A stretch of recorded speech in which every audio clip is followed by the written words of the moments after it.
Throwdown Nation, we are live. It is a Tuesday night.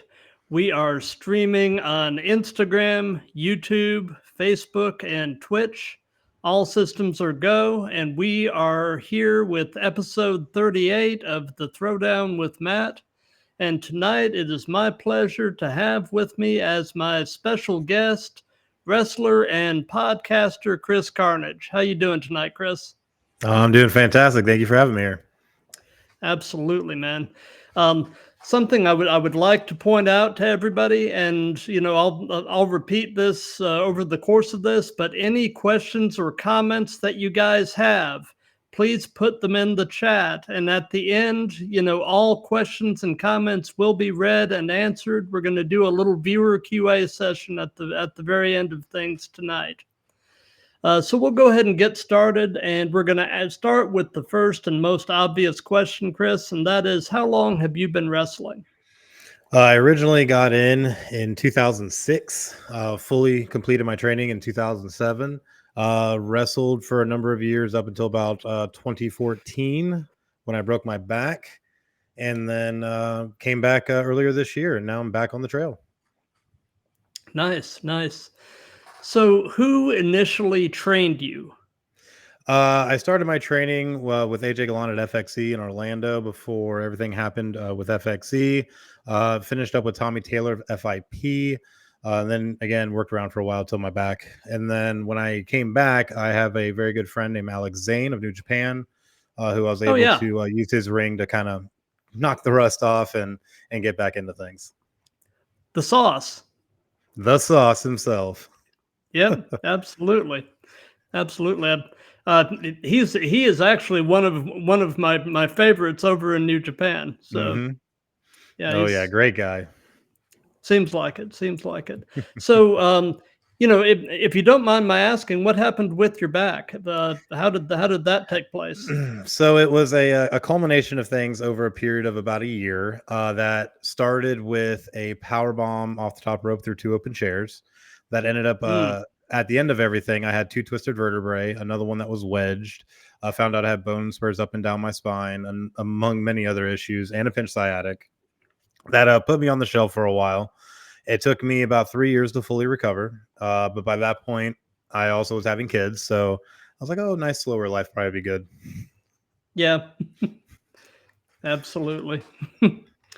So speed round. Carmelo Hayes. Talented. Very talented. Yep. So, I'm fully aware that that training is an ongoing, lifelong thing. But as far as your initial wrestling training, what would you say was the most challenging part? Cardio.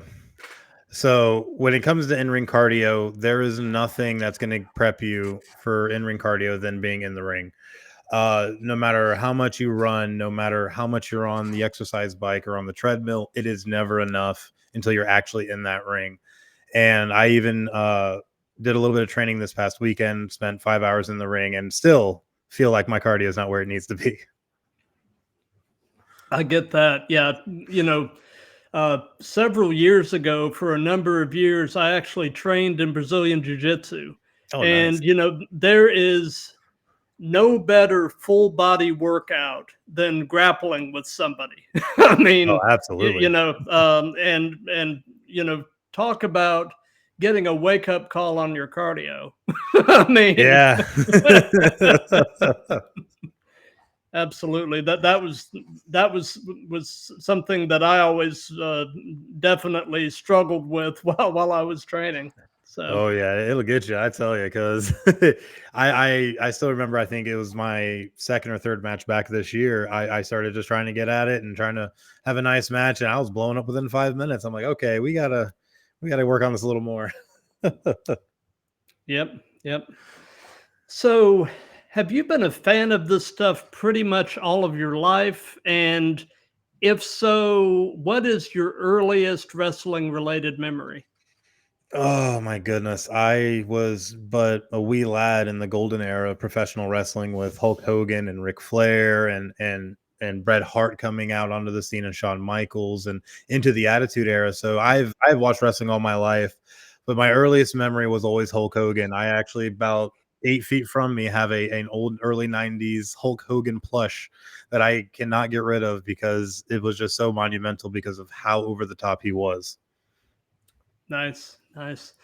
Yeah, I've been a fan, varying levels of fandom over the course of my life, but I've been a fan since I was around 11, and I just turned 55 a few weeks ago. So, I grew up in the territory days, saw the Monday Night Wars start to finish, the rise and fall of ECW, and right now is actually one of the most exciting times to be a fan. There is just so much cool stuff taking place. Oh, absolutely. Both in the major companies as well as the indies. Independent wrestling is really putting out some great product these days. So I 100% agree with that. And when you see a lot of these guys, the amount of work they put in, and I feel like we've had nothing but just an expanding smorgasbord of just content and talent to be able to pull off of. And guys have really stepped it up and really have taken professional wrestling to another level. completely agree. But yeah, my earliest wrestling memory was, as an 11-year-old kid in Florida, actually watching Florida Championship Wrestling back in the day with Gordon Soley as the commentator. Yeah. And my earliest story arc that I remember was Dusty Rhodes and Kevin Sullivan. Oh, man. When Sullivan had the whole satanic panic thing going on. Oh, yeah. With the purple haze, Mark Lewin, and great stuff, and really cool memories. Rest in peace, Kevin Sullivan. Oh, I yeah. mean, Dusty too. It's an oh yeah, for sure. Yeah. Too many greats gone before their time. Oh, 100%. 100%. And the influence that they've had on the industry is just profound. Oh, for sure. Immeasurable. Mm-hmm. So at what point, as a fan, did you look at the TV and say, you know what, I think I can do that? It's it's funny because I always point to one singular moment of watching WWE, and if I remember correctly, it was SmackDown, and this is like 2000, 2001, when they had the feud. It was a buried alive match between, I want to say, Triple H and Undertaker. All I remember is Stone Cold took Triple H as he popped out of the back of the ambulance, took Triple H, put him in the back of the ambulance, parked it in front of a dumpster, and ran a semi into it. And I don't know why, but that moment to me was just like, this is so amazing. And I think I want to do this. That's awesome. And it's cool that you remember the exact moment that the switch flipped. Yep. Because that, to me, I was just in awe. And that's also what made me like, I was forever, like, obviously I watched Stone Cold through the Attitude Era, but it was just, I don't know, that just did it. And at that point I was, just a teenager and was like, no, I gotta do this at some point. Speed round. Kenny Omega. Oh, one of the best indie stars of the past 15 years. For sure, without a doubt. I'm actually hearing that he's healing up pretty well after the diverticulitis surgery, and could be coming back within the next 3 or 4 months. They're saying. Yeah, hopefully. Watch out for that comeback. I tell you, that's going to be a pop. Oh, for sure, absolutely. So, away from wrestling itself, what are some of your hobbies and interests? I know you do some podcasting and streaming and such. Tell us about that.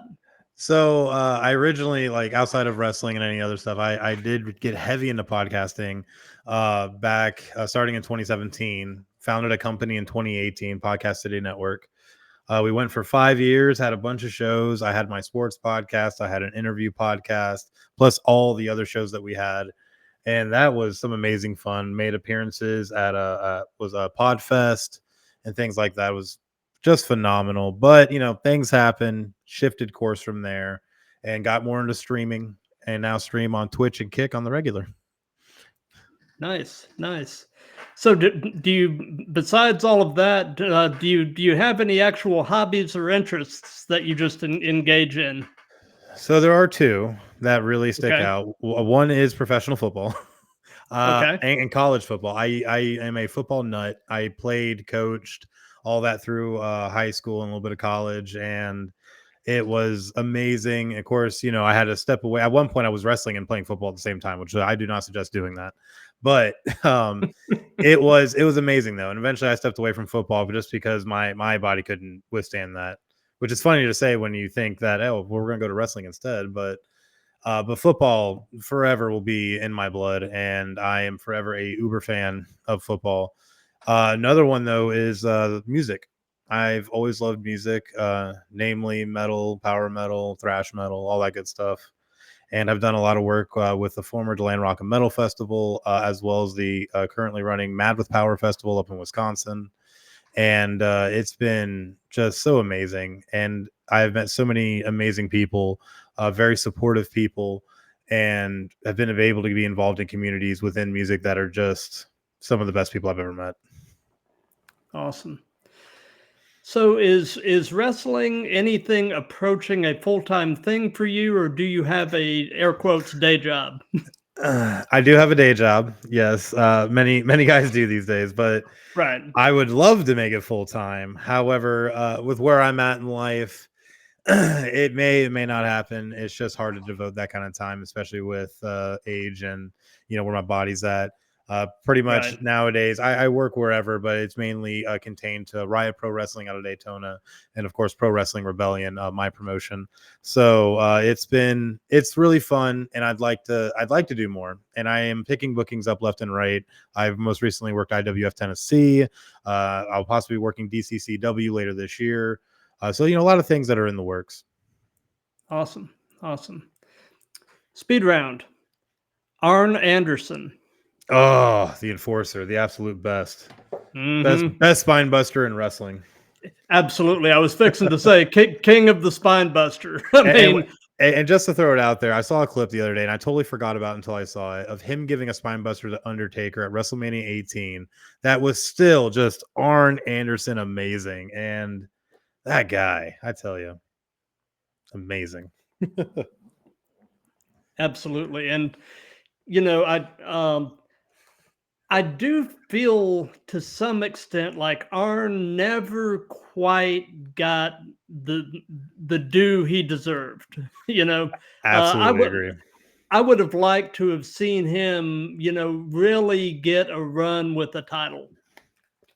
I feel like with the kind of work he put in all across wrestling, whether it was WWF at the time or WCW or whatever the case may be, he was always a businessman, and he always did what was best for business, and he Right. didn't care what had to be done for it to be what needed to be done. And I felt they could have given him more than what they Oh, did. for sure, for sure.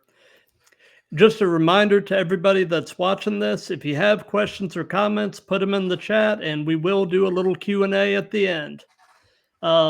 So Chris, what is your actual hometown? I'm originally from D-Land, Florida. A nice little town, little quaint town that somehow got voted best downtown in America 2 years in a row. But Oh, that's a cool. wonderful place, home of Stetson University, and real big college town. And it's like small but big. I don't know. It's that nice dynamic where it's not fully a city, but it has that nice hometown feel. Gotcha. So what would you say is your favorite thing about DeLand? Mm, the community. Honestly, you have Deland that runs all kinds of events in their downtown area, whether it be art walks, pet walks, all kinds of different exposés. They do music festivals, all kinds of things that really try and bring the community out and bring the community together. Sounds sounds really nice, actually. It really does. That's really cool. So, they say the best wrestling personas are yourself turned up to 11. Hmm. Uh, so tell me a bit about in-ring Chris Carnage and kind of compare and contrast him with everyday you. Chris Carnage is literally the megaphone turned up to 11. In-ring persona is very calculating, very technical, very exact, but within that too will bring the brute strength and the chaos as needed. I mean, called Chris Carnage for a reason, because I am that guy and I am that good. So I go out there and show that match after match, show after show. But out of ring Chris Carnage, in my everyday persona, I'm literally one of the happiest people you could meet. I'm so approachable and easy to talk to, just like Chris Carnage can be when he chooses to be. But it's kind of funny how it's kind of a stark contrast, because I have a real competitive side to myself that many don't see unless I am in the ring. Gotcha. So tell us about your very first match. What was it like? How did it go? What were your thoughts coming into it and your thoughts coming out of it? All that good stuff. Oh, my very first match was against an individual called Shane Evans. And I remember to this day, it was just a one-on-one match. Wasn't very long. Was just more getting me used to being in a ring in a match in front of people, and it didn't go that bad. It only lasted, I think, maybe 5 minutes. So I definitely did the job. But he took care of me, and from there, he asked me, "Oh, what'd you think?" I'm like, "I want to do it again, and again, and again, and again." Until there was nothing left, because it just made me fall in love more. Right answer. Do it again and again and again. Reps, reps, reps. That's right. Practice makes perfect. Absolutely. So, we've heard about your first match. Now tell us about your favorite match that you've been a part of. Favorite match that I've been a part of. Honestly, I think just because of the setting, the people that were there, how hot the crowd was. My return match this past May, against an individual named Ace Wired. He was one heck of an opponent, but there was something magical about it, and everything went right, and everything just was beautiful about it, and it was definitely one of the more touching moments of my wrestling career, to be able to come back, because I came into that match thinking this is just a retirement match. This is just me having my swan song, because I never got to have that.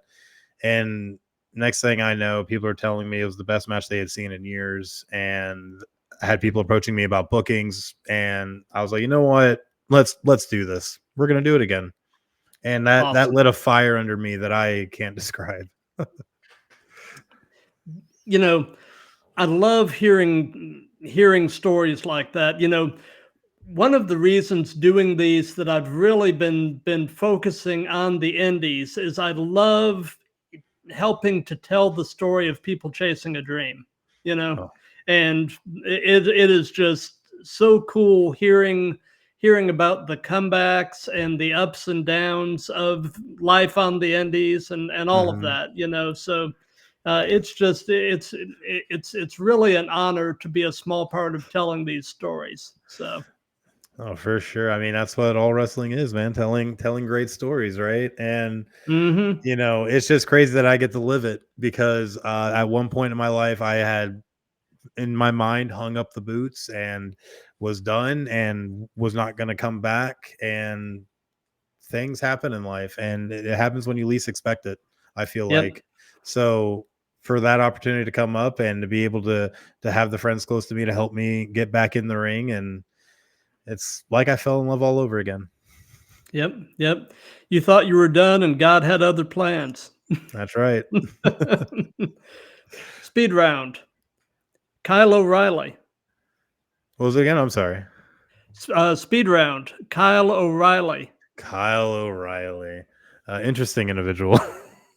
Yeah, for sure. For sure.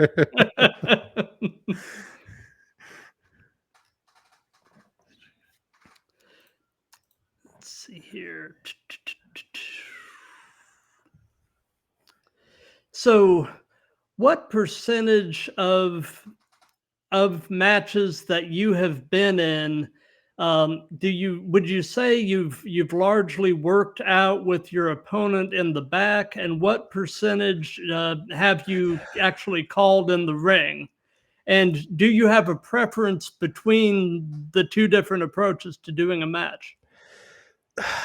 Oh, for me, I prefer to plan because, in my opinion, I feel like it keeps you safer, just because you know what to expect. However, some guys have trouble remembering, and I have been victim of that as well. So I mean, it kind of goes back and forth. Kind of depends on who I'm working. I can do either. Um, it really also depends on what kind of match you're trying to put on. If you want me to have a 5-star WrestleMania quality match, I'm gonna have to put a little planning into it. But if we're just trying to put over an angle, it's not gonna necessarily be necessary to plan it all out. A lot of stuff can be called in ring, but I know there's a lot of different schools of thinking, whether you're an old school kind of guy or more of the new age wave. But I don't know. I've always felt kind of multi-use there. I can do either and really don't even have a preference. Gotcha. Gotcha. And I don't know that this necessarily applies to you, but I'll ask it anyway, just because it's just kind of an interesting question. Mhm. And that is, if you've worked in other countries or cultures, how do you handle language barriers when interacting with fans or even your opponent? So I haven't had to deal with that necessarily.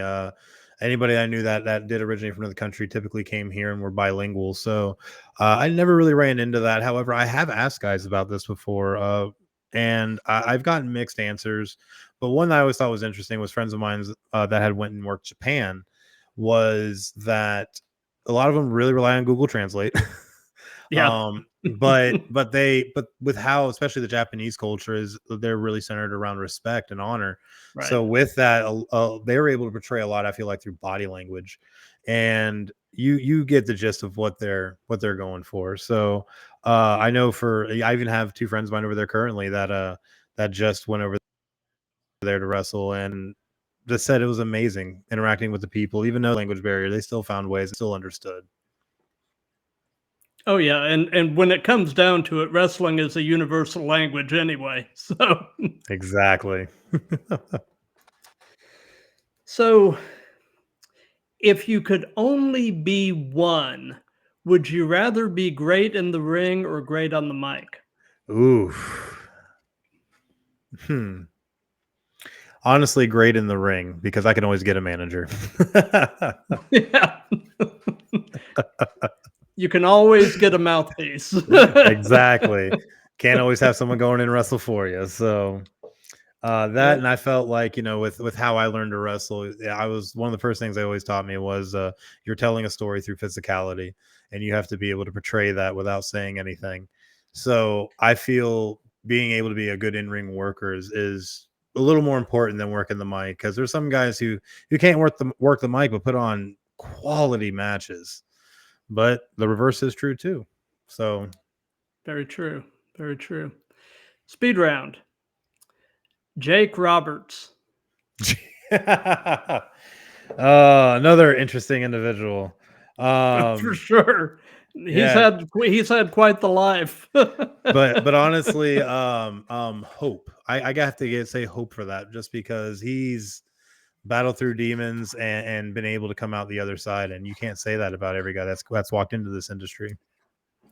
Very true. Very true.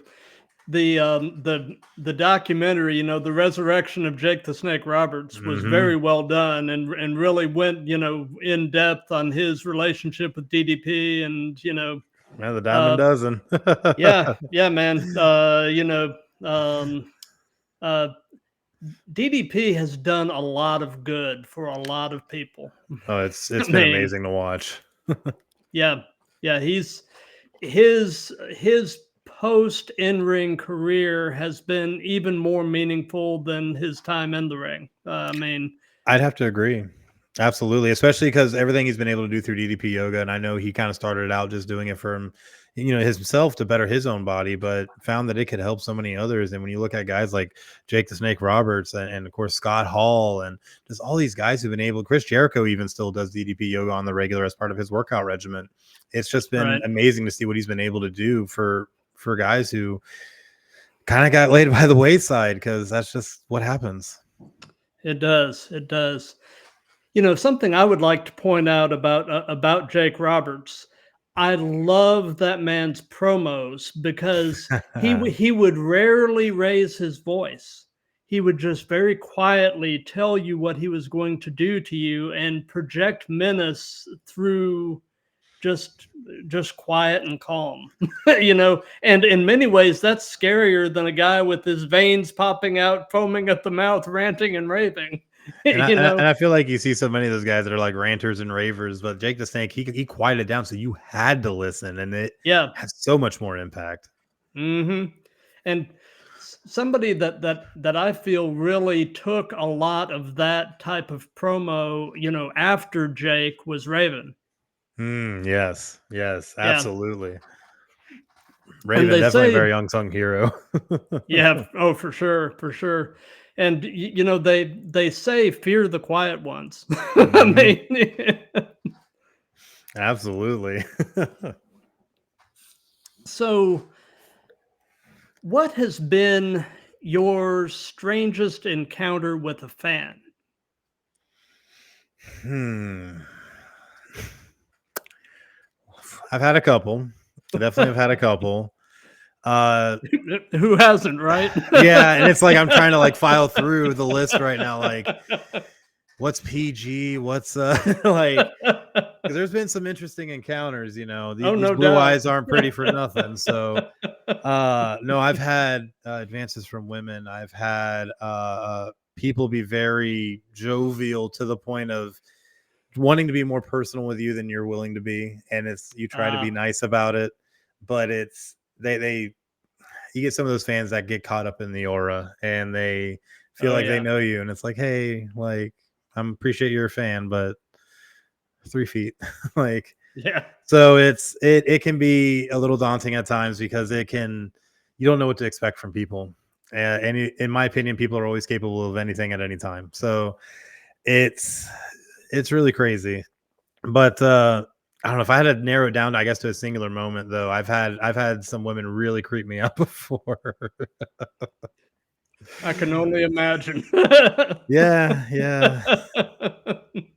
We'll just kind of leave it at that. Leave it up to the Yeah, yeah. imagination. Yeah, you guys run with that one.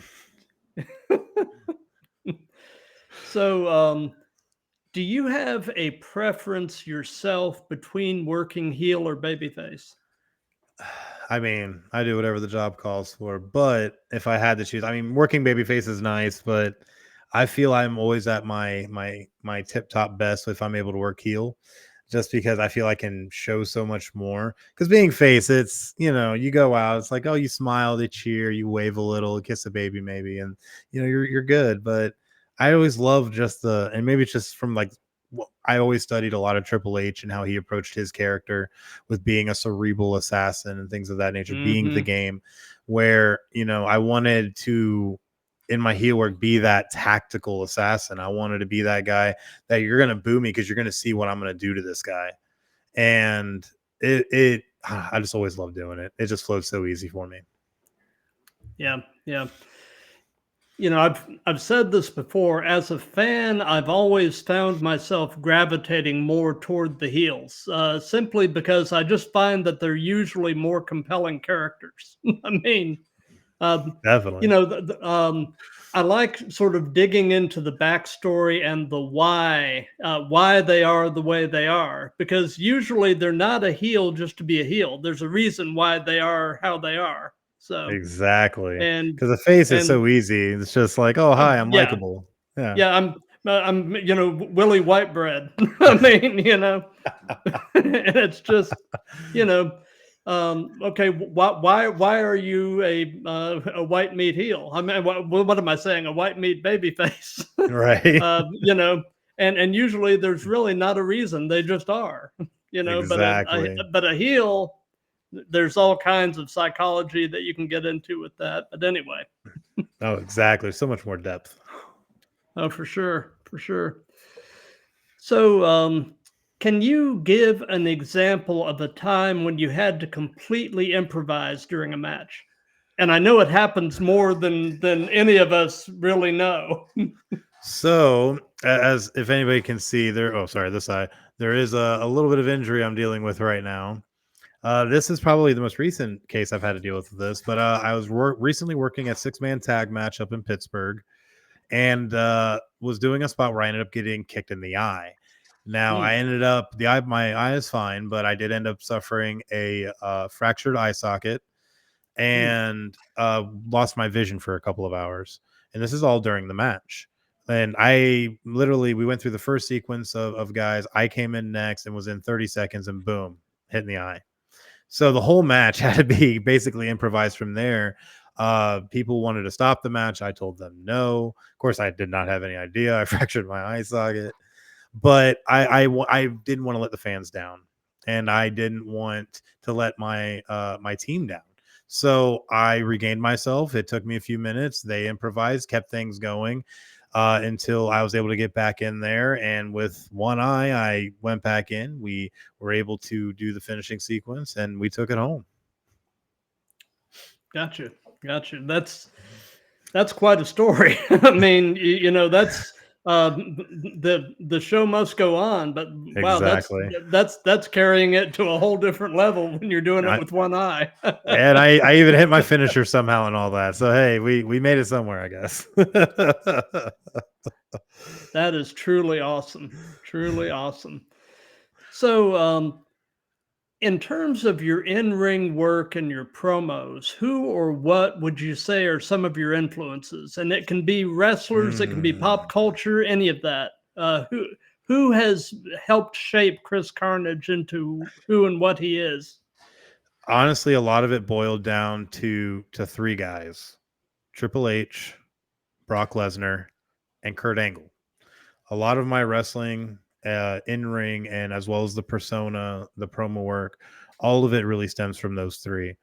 And it was at a time where I started really hammering down to try and figure out what I was going to be in ring, and it always came back to those guys. You know, the cerebralness, the assassin like mentality of Triple H, the brute force and physicality of Brock Lesnar, the technical ability and mat skill of Kurt Angle, and it all just fused together, and all of them brought something to the table, whether it be their in-ring work or the promo work. That all shines through in my work. Gotcha. Speed round. Chris Bay. Yet another Chris. Yeah. There's more Chris's in wrestling than we need. There actually are a ton of Chris's. And you know what? It's even funny. In my day-to-day life, I know more Chris's than anybody else, and it's hilarious. So, do you have an all-time favorite match as a fan? A match that you can have watched it a million times and it just doesn't get old, and there's always some new little nugget you can glean from it. Man. Narrow it It's, down to one. yeah, I was going to say it's hard to narrow it down sometimes because there are so many great ones. There really is, and I typically gravitate back to WrestleMania 3 between Macho and Ricky the Dragon. That one always stood out heavily in my mind, especially for the time and what it was to wrestling. But I feel like with story and how important it was at a pivotal time in the industry, I also go back to WrestleMania 17, Rock versus Stone Cold, and the biggest turn heard around the world. That match was at a time where WCW had just been purchased. The Monday Night Wars were officially over, and we were going into a new era of unchallenged wrestling with WWE. So it was very important, and that really set the stage too for what was to come over the course of the next year. Absolutely. You know, one of my favorites, and I would say this is in my top 3, is WrestleMania 20, the 3-way between Hunter, Shawn, and Chris Benoit. Fantastic I match. mean, that was just a master class, you know. And you know, the conclusion with you know, Benoit and Eddie in the ring embracing after they each had, you know, won their title, and you know, in retrospect, it's just so sad, you know, It the really way is. there's really, you know, I can say to this day, I'm still a huge fan of the in-ring work of Chris Benoit. $100%. I can separate his resume of work from how the man ended up, and I still think he is one of the best to ever do it. Absolutely Um, agree. but you know, it's just a shame how it all ended up playing out. I mean, So, the people in the ring are different from the people outside the ring, and oh, for it's sure. sad, but I agree. I feel like Chris Benoit was absolutely amazing, but again, he did what he did, so Yeah, it sucks because there's a lot of people that can't make that distinction between the two. But right. no, his in-ring work is forever going to be amazing. Oh, for sure, for sure. So, and this can be present day or past. Who would be a dream opponent for you? Who would Chris Carnage love to work? Oh my goodness. Oh, so many names run through my head. But honestly, I feel like just because of how good the match could be, and I think what I could do, I need early 2000 AJ Styles. I feel like that Ooh, would just be money. oh, for sure, for sure. Yeah, that's. I can. The wheels are turning. Oh You yeah, know. right. I mean, yeah, if you could turn back time and. Yeah, give me like 04, 05 AJ Styles in his prime, and I'll tell you, we will put on a 6-star match. Mm-hmm. Yeah, I can. Wow. Yeah. So let's see here. Speed round. Bruiser Brody. Bruiser Brody. Hmm. Gosh. Gosh is the first thing that comes to mind, Yeah. actually. Oh, there's so much that comes with that. Oh, Yeah. there's so much that comes with that. No, man. It sorry, it's a lot. Oh, I It's a know. I lot. know. No, Bruiser Brody, he was something else. He was very, very unique. I think that'd probably be the best way to describe him. Yep, Very, very for unique. sure.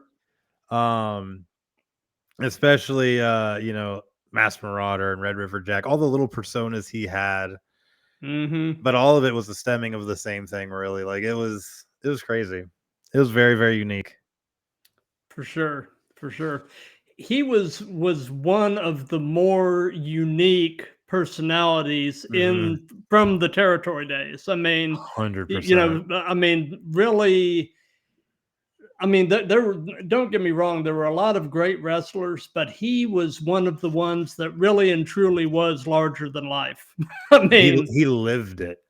yeah, Like that was his life, and you've seen guys like that, like Ultimate Warrior and stuff like that, but it's like he just it was him. for sure, for sure. So, and I ask this to everybody, and it's just kind of a funny question, but what hurts right now? Oof. Our the Or what doesn't hurt? well, yeah, what doesn't hurt? Probably the better question. No, the eye doesn't hurt anymore. Thank goodness. Eyesight is back. I can't fully put pressure in certain parts of my face without causing pain to the fracture. Outside of that, my back. I did a lot of bumping around this past Saturday just to help teach guys how to back bump, and yeah, I'm feeling a little sore. Took more back bumps than I normally would. No doubt, no doubt. So, what are your thoughts in general on the current state of the industry? Honestly, the industry has nowhere but up to go from here, I feel like. And a lot of that comes down to Vince McMahon no longer being in WWE. And to some Mhm. people, that sounds controversial, I guess. But honestly, given everything he's done and the way he became so out of touch with the current day product and what fans were looking for, it was something I was worried was never going to happen, but it did. And I feel Triple H and The Rock are coming together to really put something truly magical out there with WWE at this time. And on top of it, they actually have competition. And I think Yep. competition spurs greatness. It spurs innovation. So AEW being there, no matter what people think about it one way or the other, I feel is good to have there as the counterpart to WWE. So I feel from here, everything just goes up. Absolutely. And I'm really digging the current regime in WWE's willingness to actually do some collaboration with some of the other Yes. companies, like this crossover between NXT and TNA. Oh, that has been That magic. that has been such a cool thing, and you really have the sense for the first time in forever that just about anything is possible. you know Absolutely. We got Joe Eh, Hendry in NXT. Come I on. know, I know. I mean, and also the irony is not lost on me that essentially you've got the two main guys from DX running the company now, Hunter and Sean. I mean, who who, would who have thought? who literally turned around and recreated the presidential address promo recently. Right. Like that Oh is yeah. so I good. mean, yeah. But And no, they're doing wonderful things. oh, they are. They are. Absolutely. I mean, and, talk about a company that, for the most part, is really hitting on all cylinders right now. I mean, creatively and with the good creative, the in ring is getting more exciting and more innovative as well. Well, And that it's one thing I've read a lot about is just the not even with all that too, the backstage environment is different. With Vince gone, a lot of people feel like they have more freedom when it comes to trying to bring forth an idea that could be something good for their character or good for an angle or even good for business. Commentary having the shackles taken off them so they yeah, can be more free to not express having Vince themselves. barking in their ear. Exactly. You can actually use the term wrestler again and have Oh guys like yeah. Pat McAfee be Pat McAfee. And Hmm. it's just a totally different environment now. Absolutely. Absolutely. So, what is your take on the role that social media is playing as a promotional tool in wrestling? It's becoming something that is a must. Social media has become so ingrained in people's lives at this point. No matter which aspect of it you use, it is used by everybody, whether it be the Facebook, X, Instagram, whatever the case. It's being used. So to capitalize on that and use it to get yourself out there is integral anymore. So wrestling, and I see WWE do this all the time, especially on Facebook, where you're seeing the constant reels and the snippets and the things that just try and tug you in. And it works. It draws fans, but given how integrated everybody is, you have to have it. No Oh, way for around it. sure. For sure. And, that's how I happened upon you. I mean, it's all good, man. So, they say that the best wrestling storylines and such, you've got you've got the persona, and then you've got the arch nemesis. Hmm. Does Chris Carnage have an arch nemesis that you would like to talk about? Somebody that you've got history with that could that you would say is, for to put it in literary terms, your foil.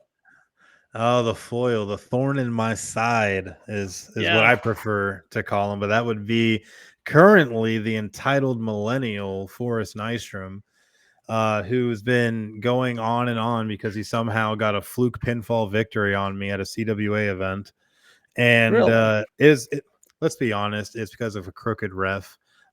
So I do question that ref's credentials, and that's something we'll address as time goes on because the front office of CWA is going to have to deal with that.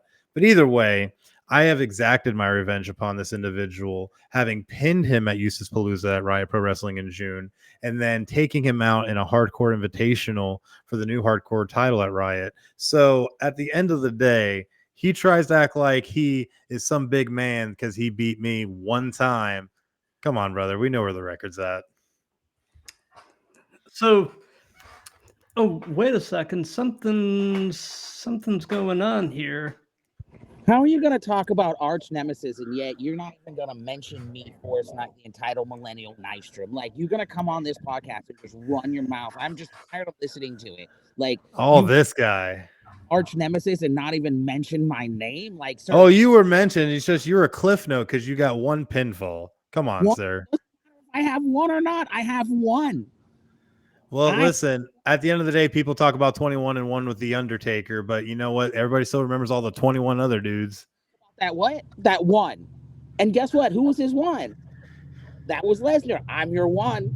Doesn't matter. You could go on a winning streak, and everybody's like, but hey, you remember when you lost to Nystrom? My goodness. My goodness. I'm going to tell you right now, you entitled millennial. I will see you October 26th at PWR Presents Haunted Havoc, and we can deal with it then. We can do. I mean, why wait? We could deal with it tomorrow. I'm free. I actually no. I got work. Let me stop. Work's not gonna be fair to that. I gotta pay those bills. Oh yeah, I'm sure. I'm sure you do. Just finding another way to skip around and skip out of a match with me. I see how it is. Out. I mean, I have a job. I say that about a lot of people, but I actually have a real job. Like. Oh, okay. I see where you're at. Like. PWR aren't really paying the bills right now, but it will. It will. Oh my goodness. Well, either way, I'm gonna see you there October 26th in Daytona Beach. If you're a real man, you'll show up, answer the call. October 26th at the Volution Ball next to Mr. Hottenbox. Yeah, don't go over there to Dunderbox eating sandwiches and drinking beer. I want you in the ring, seeing me eye to eye. In my good eye, though. Good eye. Around you. Look, you're so entitled. You ain't even got good technology. You're cutting in and out. We can't even hear half of you. I mean, are you really notable? Do we really have to mention you? Have you won anything outside of one little pinfall thanks to a crooked ref that you probably paid off? Let's be honest here. I didn't win the triple threat, but I was in a triple threat with Shane Evans, who's a legend who's a way bigger legend than you'll ever be. Oh yeah. Yeah. And where's he at these days? Working for me. I had pinfall victories on him. I had pinfall victories on a lot of people. Yeah. Well, pinfall victory on is Alex Zane, but he's too scared to fight me. Oh, I don't think Alex Zane's too scared. I think you just can't pay him enough. So at the end of the day, though, if you want to come see Chris Carnage, you can find me at the Volusia Mall October 26th. I'll be there. Now, I got things to take care of. You have fun with this little podcast thing, and I can see the rate through the roof. Join this. Oh my gosh, this entitled millennial! I swear. See, look at that. You can't even hear halfway. He just jumps off, pops in and out. Look at this guy. So ridiculous. How about that? And, and leave it to the entitled millennial to just come in and invade this very awesome show that we've been having. And just what can you do? In. My gosh, what can you do? It's okay. I'll handle him October 26th at the Volusia Mall. No doubt. Sounds like it's definitely going to be a clash not to be missed. Absolutely, because that's all Carnage does is put on master classes. So when he's ready, I'll be there. So, knowing everything that you know now, Chris, if you could give any advice to your younger self, what would it be? Oh my goodness. Take it easy, one step at a time. Rome wasn't built in a day.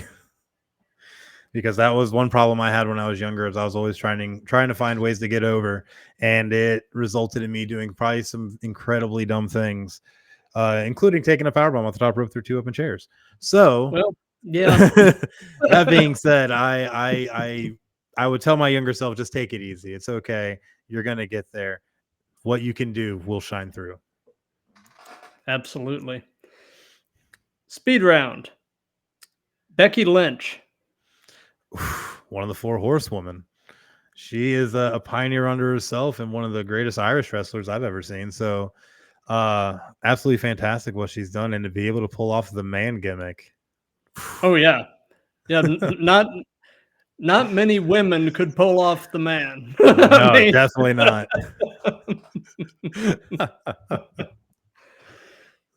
So do you have any advice for any young folks that might be looking to break into the business? oof, find a reputable wrestling school, put in your work, don't sell yourself short, shoot for the stars. Thing is, you can only achieve your dreams if you put the work in. And if you don't put in the work, don't expect things to be handed to you, because that's not how the industry works. It will chew you up, it will spit you out. So put in the work, learn as much as you can, be a sponge, because and then take everything you learn and apply it. And most of all, be humble. Absolutely. Wise words. So, do you have a favorite move, something you just really enjoy doing? And on the flip side of that, is there a move that you won't do or you would at least rather not do? And that can be giving or receiving. So I have a move I do that I love to give. I call it the deluxe. It is a pump handle throw over flapjack, and I was inspired by this move actually from Goldberg. He did it a couple times back in '98, and it's a really fun move, and it always looks great. However, I for some reason have a fascination with taking Canadian destroyers. To the point where I remember years and years ago, I just for fun took 16 Canadians in a row just to make sure I could get it down right. And Wow. yeah, I don't know why. The move is just amazing looking to me. I can't give them for anything, but I can take them all day. So it was always a fun move to take. I don't know why. Maybe it's because of my size. I'm just like, oh, a big guy my size shouldn't be taking this. Outside of that, I always enjoyed giving the F5. Was always a fun one to give, and as long as people took it correctly, because I have out of all the F5s I've done, do have one time someone did get injured, which I've had a good track record that he is the only injury I have ever caused had in the ring with me giving a move, and it's because he tried to take it funny, landed on his shoulder, and tore his rotator cuff. But I always tell guys, listen, just post off the shoulder, I'll throw you, everything will be good, and it'll look fantastic every single time. So, Yep. But yeah. Outside of that, a lot of them are crazy things that Alex Zane can do that I cannot, and all of them are flip related. And it's always fantastic to watch flippers do what they do, especially another good friend of me and Alex Zane's, the Chad, aka Ty Hill, who's the king of the 630. And at the show when I made my comeback back in May, he did a double springboard 630 to the outside through a table, and it was absolutely fantastic and blew up on social media to the point Kenny Omega even shared it. So it was just crazy. I love watching flippers. Absolutely. You know, a move that I love to watch because to me it just always looks so cool is the Spanish Fly. Oh yeah, that's a good one. I mean, and you know, I would imagine to really pull that off, there has to be a lot of cooperation going on between the Oh yeah. I mean, that's yeah. Yeah, the Spanish Fly is one heck of a move to give or take. And that's the thing too, and that's why I always like to plan matches, especially when you have moves like that, just because you got it safety. You know, I always want to make sure both guys go home at the end of the day. Oh, for sure. And you know, a move that always just looks utterly terrifying to me, and you really don't see it much anymore because most places have banned it, is the vertebreaker. I mean, that, you know, that just looks like a recipe for disaster. I actually took the vertebreaker once, only once, and it's actually one of the few moves I will never take again. Because when I took it, I mean, he did it very safely. Everything was good. The bump was good, but it was very, very scary going through the setup and not knowing how things were necessarily going to turn out at the end. And I've seen that move go very, very wrong. And that's a scary one. Yeah. I mean, I think the last time I saw it in ring, I think not terribly long ago, Cody Rhodes did it to somebody. And you know, I always just cringe when I see the setup for that, and I'm just like, oh God, please don't let anybody die. Yeah, you're Yeah. not lying. That it's so sketch, and so many guys give it differently too, which I always thought was kind of weird. There's no like set way of giving that. I think I could think of 3 or 4 ways, and it's scary. It's really scary. But that's what, one thing I was always taught in my training was, once you take a guy off his feet, his life is in your hands. So, Mhm. I always felt that was too sketch. So Absolutely. Absolutely. Just a reminder to everybody, if you have questions or comments, put them in the chat and we will get to them at the end. So do you have any pre-match traditions, rituals, superstitions, anything that you try to do consistently before you go through the curtain? so I do have a process to getting in gear, getting in the mindset. And it actually all starts with this bracelet. Funny enough, I have had this bracelet for a number of years. Have never taken it off. It only comes off for my matches, and it is for men's mental health awareness. And it's something I always keep in mind, given obviously the ongoing issues when it comes to CTE and wrestling, as well as football and other sports. So that thing comes off and it sits in front of me as I get ready. And I put everything on. I get everything on. The last thing I do is I put my wrist tape on. I put it on a certain way because I really try and reinforce this wrist and fist, for whooping. And I cap it off with a bottle of water over the head, and I just get in my mindset. And when I hear my music hit, there's a little bit of an intro that just sets everything right, and then I hit that curtain. Got you. So something that we've done in all of these that's just been kind of fun is we've let the current guest pose a question for the next guest. And so last night, I had a wrestler by the name of Edward Draven, who he wrestles up here in the Atlanta area. Mm-hmm. And he posed this question, and that is, would you rather be over with a gimmick that you hate or be doing a gimmick that you love that is not getting over? That's a good one. My goodness. And there's a lot of guys I know who've been forced in that kind of position on either side. Oh my gosh. I mean, my biggest thing is I like to be over, and I'm a pretty flexible individual. So I guess I would say I would take a gimmick I hate as long as I'm over. Gotcha. And, since this is part of a series, do you have a question that you would like to pose to the next guest? Oof. Oh, I gotta think about that. If you don't have anything right now, you can always get back to me. I might have to, because that's one I might have to think about. Okay. Yeah, I mean, just feel free to DM me or whatever. I've got another live stream tomorrow night. But I can always. I do have one. Actually, now that I think about it, I do have one. What you got? What was the inspiration for the finisher you currently use? Oh, nice.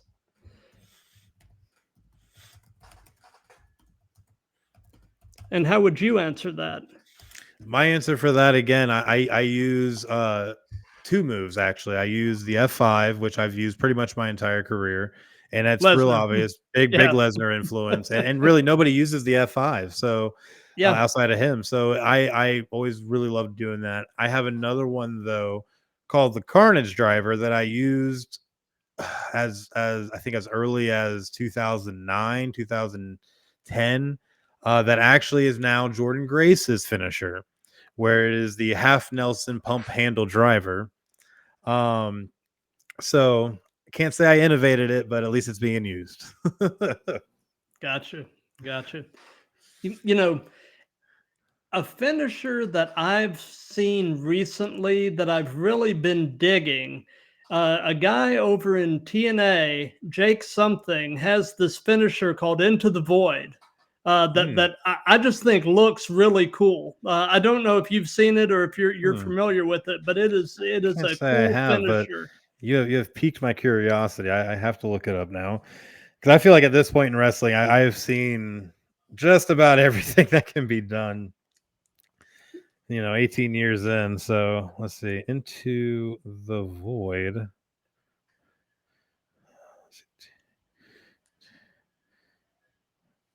Let's see here. I got to see this. Jake something. Where is it? See that move.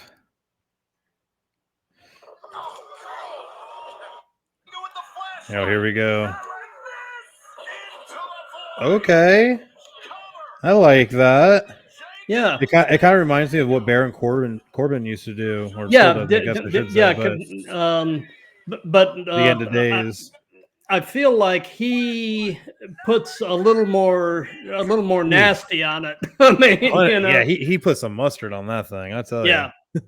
Yeah. So, yeah, I mean, he basically kind of took Corbin's finisher, but put a little more oomph to it. Yeah, he put a little stank on it. Yeah, for sure. So, do you have any upcoming shows or anything at all that you'd like to give some hype to? Oh, yeah, I appreciate that. October 26th, my promotion, PWR Pro Wrestling Rebellion, will be at the Volusia Mall next to Dunderbox, 4 p.m. start time, featuring the PWR Heavyweight Championship Tournament. I will be there making a huge announcement, as well as facilitating the show itself. Outside of that, we also have November 9th, same location, Riot Pro Wrestling will be coming to town. So I'll be doing that as well. But as of right now, with the injury, I sadly had to cancel all of my actual wrestling dates until December, which I only have in December Riot, PWR, and possibly a DCCW show, but there'll be more released on that on social. Nice. Let's see here. I'm starting to look at the chat here. We've got a lot of folks here. Looks like we've got some Pokemon related stuff going on. Oh, that may or may not be flowing over from my stuff. Okay. Let's see here. Rob Kaiser is saying you're the man. I appreciate you, brother. Thank you. Yeah, we've definitely got a lot of Pokemon stuff here. Yeah, that might be flowing over from my Twitch. We've got Michael Brace. Not Mike Brace. I played football with that guy. Good guy. Let's see here. What else we got?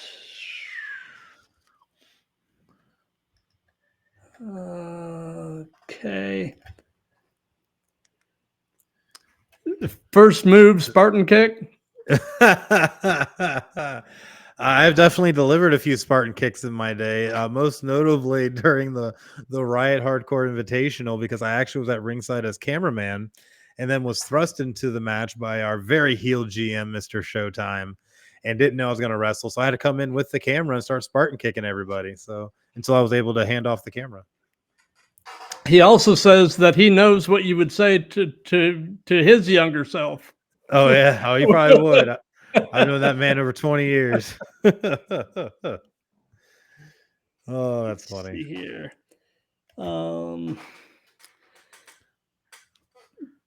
The Beholder says he wanted to stop in, been busy working the tree hurricane damage and back in town. Hope to see y'all soon. Absolutely. You take care of yourself, brother. And let's see here. Okay, so that's that. I'm gonna look over at the Instagram tab and see if we got any questions over there. Okay.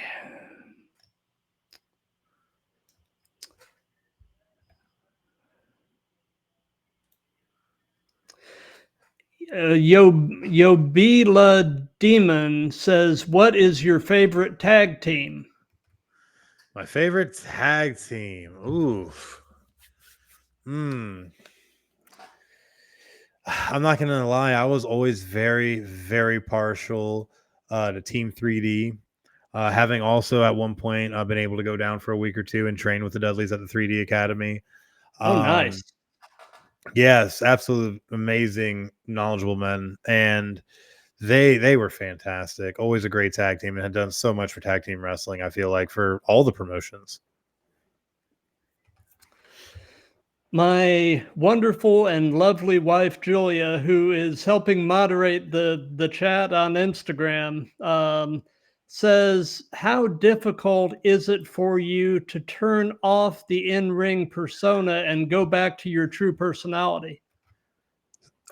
See, it's a build up to get into character, you know, and it's all done through my preparation for the match. But once the match is over and I hit curtains, it's a light switch for me. Literally just a light switch. Gotcha.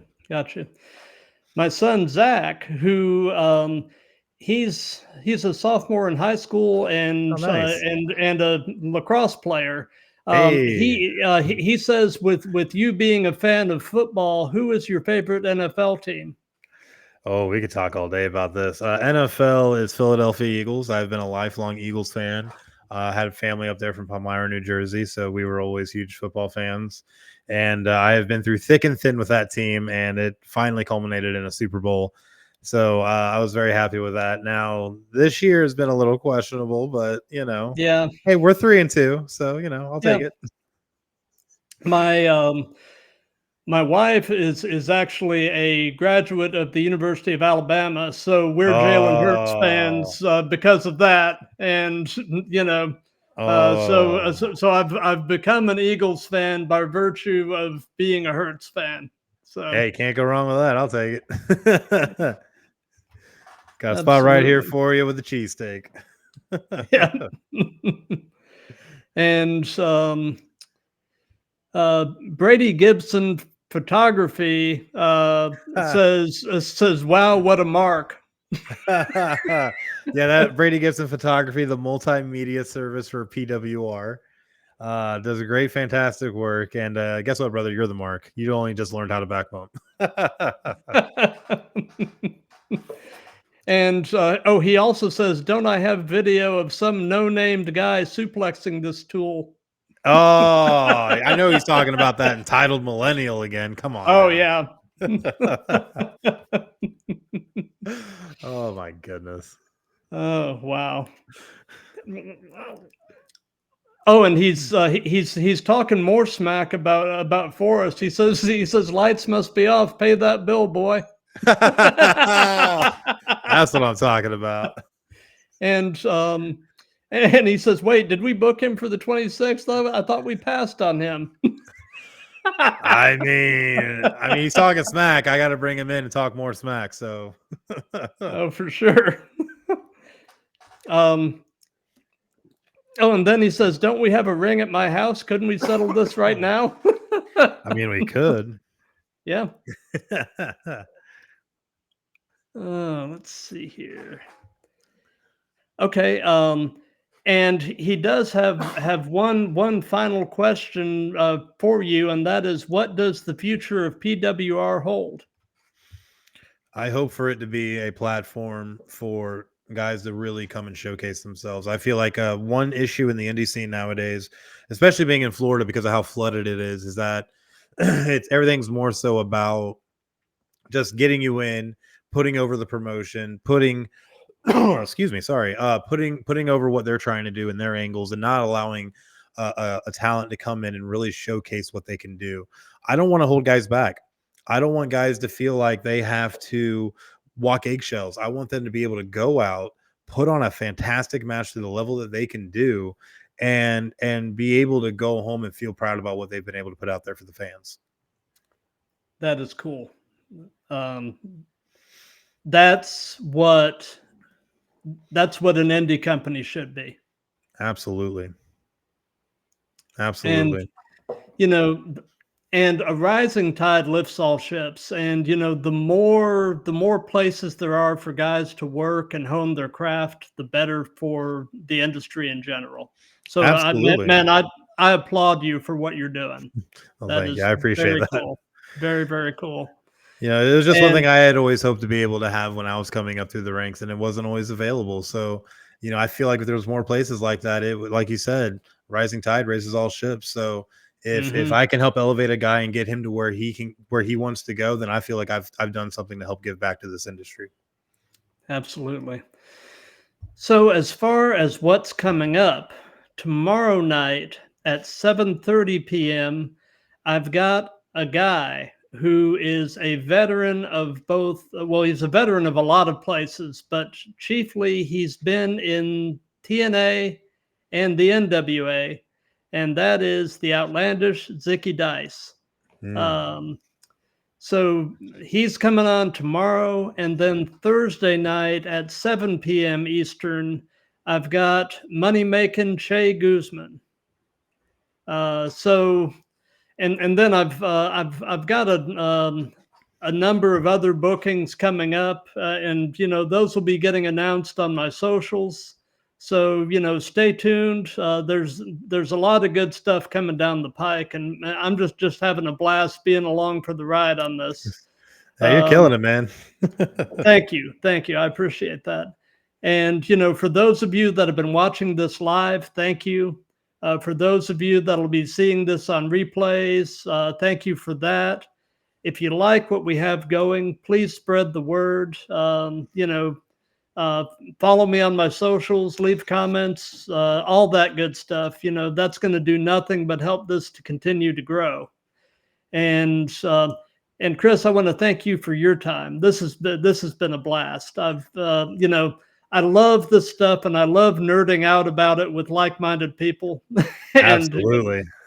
And you know, consider yourself as having a standing invitation anytime you want to come back. You're part of the Throwdown family now, so you know, this is great, and you know, hopefully we can collaborate again in the future. Absolutely, I would love that. I've had a wonderful time, and thank you so much for having me. Well, thank you. And like I said, everybody, I will be back tomorrow night at 7:30 p.m. Eastern with Zicky Dice.